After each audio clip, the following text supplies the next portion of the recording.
She quit. She quit. Her take. Jillian Michaels is leaving after that one episode. Now, I'm going to tell you guys, I think it's deeper than this.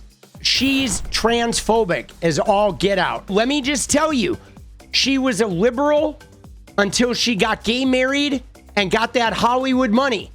And once she got Hollywood rich, she abandoned the Democratic Party and she became a Republican, mostly centered around her transphobia. Terribly transphobic.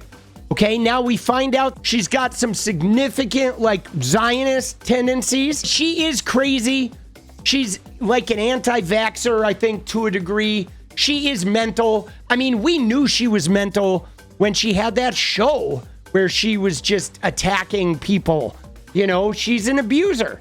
She's been an abuser. But I'm telling you guys, I know she's using the Netanyahu, the Israel shot Charlie Kirk conspiracies that they were talking about.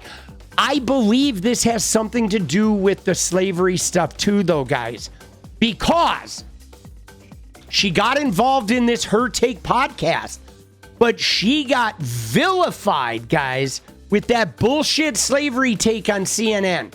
She got outed as a significant bigot. And she was not able to shed that attention. I know a couple weeks later, they had that black guy on, the guy who's like a total pick-me, who just sat there and didn't even speak for like 55 minutes. They didn't even let him talk. He just basically sat there and nodded when she was like, oh yeah, I'm not a racist. And he's like, right? Remember that? Oh my God, what a disaster. Now the Netanyahu shit comes out, but now she's out. I thought maybe she was sort of staging a little bit of like the Vinny tampon thing. I thought she was staging some of that shit, but she actually is quitting the show. She's bouncing from the whole show, which is interesting because what's going to happen to Her Take? She was like the leader, guys. She was the one announcing everything. She was the focal point. But yeah, let's hear about it. I'm not sad. Dude, I think she's a fucking piece of shit. Okay, she is. You knew I wasn't cool with it. You knew I wasn't comfortable. You misled me about how you were going to represent it. And I'm out. Netanyahu is a bad guy. And he wanted to make it seem like, no, we were all great. We were good. We had a great relationship. Little did we know behind the scenes, there was a lot of pressure toward ends up being about how do we bash Israel. All right, now, first off, though, dude, Netanyahu is a bad guy, right? Like, I get it. You don't want to have a show where you just needlessly bash the citizens of Israel or the country of Israel, but like the Israeli government, Netanyahu and these guys, they're not good people. Netanyahu's a goddamn war criminal. Right up there with fucking Putin and Trump and, right, just blowing up random people on suspicion of whatever. Dude, he's a fucking degenerate, man. This is not for me. I'm not interested in this. Okay, I love I you know. guys. I'm sorry. Let's be good. Let's be good about precious Israel. Let the country committing a genocide. Yeah. Okay. Zero. I think you guys are great. I fundamentally disagree with you about like every show doing this. I'm sorry. Cool. This is going to be a touchy thing that happened a couple days ago, right? I saw your thing, and I saw Anna's response. I'm happy to talk about that. And it seems like I will happily discuss that with you. Let's discuss that. So let me be very clear. I'm responsible for the content on that show. PBD was like, you are responsible. And so at this point, I was saying, guys, this has been covered a week ago. This is the first day of Rosh Hashanah. We're going to look like assholes doing this literally the day after they buried the man. There are plenty of things to focus on. The gun being disassembled, like what's weird about the text messages, this guy who was apparently at 9/11. Right. You want to focus on that. And they insisted on doing it. All of them insisted on doing it. And then when Lindy and Amy tried to make the case for it, I was appropriately stunned because I had completely contradictory conversations. And as mentioned, when Anna... Dude, the MAGA drama just cracks me up, dude. The drama, right? Like, dude, they were talking about conspiracy theories, you know what I mean? But the drama, the MAGA. As mentioned, when Anna came out, because I said, I do not want another show that just bashes Israel. This is not the time. And she's like, no, there's no evidence for this. Absolutely, you say that. I was like, I think this endangers Jewish people. I think this is irresponsible. By all means, Jill, say that. Can you separate out, do you think you can separate out Israel from Jewish culture, for me, religion? Personally, of course. I think a healthy criticism of Netanyahu and his party, that is... See, it's weird, though, because Anna was talking about Netanyahu, right? And she was like, can you stop bashing Israel? This does not match what actually occurred. I watched that goddamn video 100 fucking times. I made a video about this. I think you have a responsibility to present both sides. And I think that you need to be exceptionally careful with your speech. So Ana Kasparian has her own platform. Amy Dangerfield has her own platform. Lindy Lee has her own platform. I have sat through so many. You know what's so funny? Here's what's funny is she was on a show with Amy Dangerfield, who provides no value. Lindy Lee, who is a lying, team-changing, degenerate fucking scumbag, like money grifter to the max.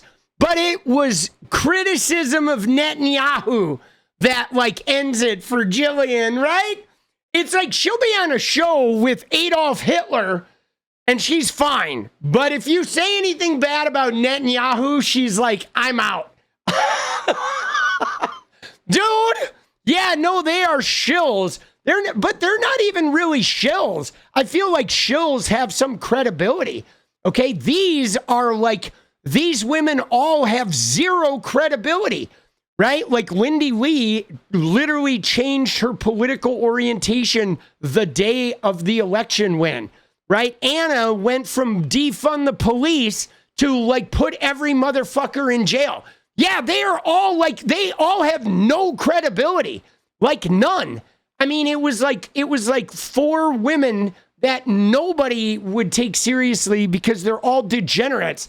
And somehow Jillian Michaels found a way to be like even more of a Karen than the rest of them. I understand. I think there are gross atrocities that are being committed. You know, this is a very complex thing. I don't truly believe it. Anna, if you want to do this and this is your thing, you have a huge platform. Do it on there. Do it there. See, it's weird though that like she's like there are atrocities that are happening, but don't say anything bad about the people committing the atrocities. Like that's just it. Okay? Like I understand if you don't want to make every show you do about that Middle East subject because it does stir a lot of rabid energy, okay? There's a lot of pain and death over there, and people are super feisted out. But there's no way you can talk about the Middle East and not point out the fact that Netanyahu and company are degenerate war criminal motherfuckers, because then you don't believe there's atrocities if you can't hold people responsible for their role. So here's what Anna said. Anna said, not only did no one insinuate that Israel killed Kirk, it was repeated that none of us thought so over and over again. She had a problem with Americans on an American show criticizing Israel. As long as my country borrows money and continues to blow up our debt to pay for Israel's endless multi-front wars, I will air my thoughts whenever and however I want. So it turns out that they're like, no, we appreciate.